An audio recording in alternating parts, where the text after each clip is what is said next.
Sri Lanka is located south of India in the Indian Ocean. Sri Lanka's GDP has been on a positive trend and looks to keep moving forward. There is recurrent positive growth rates, which mean the future of Sri Lanka seems to be better. Recent trends show that Sri Lanka's inflation rates are increasing. Also, the unemployment rate is increasing. This means that the country is advancing, but the jobs are decreasing and the dollar is decreasing.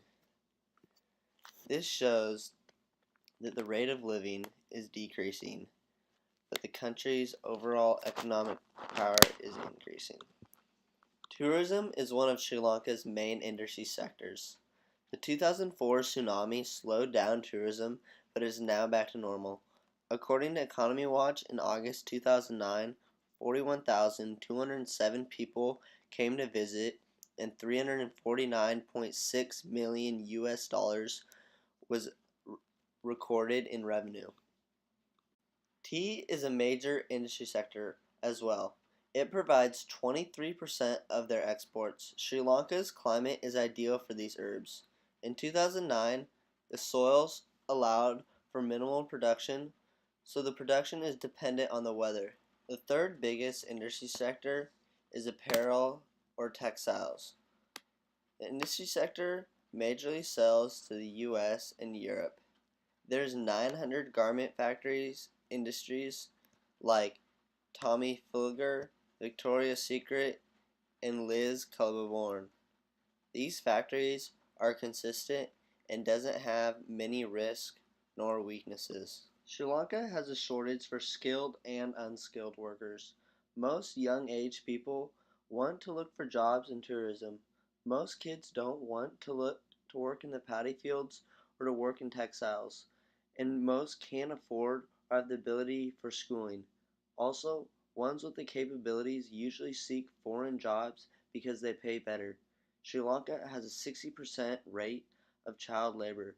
This is an issue because this means most kids are not as focused on schooling as others might be. The more working force, the less is schooling and advancing in technology. For Sri Lanka, a lot of poor or wealthy people migrate from their country to somewhere with a stronger economic front. For people that are poor, they will even drift many miles to seek refuge and a restart. Sri Lanka does not have a stable economy, so for the ones that profit, they usually find a way out, or profit immensely off their company and workers. For the next 10 to 20 years, Sri Lanka will most likely have a positive GDP growth rate because new technologies will be invented which will lead to easier production. The Sri Lankan people do not invest into schooling and or promoting the youth as much as other countries. This is not good for their own growth rate.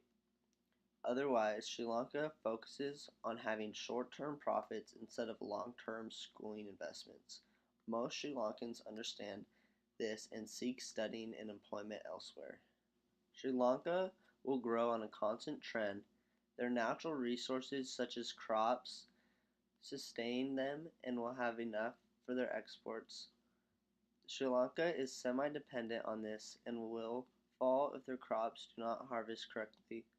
That said, they are based on how well their harvests are.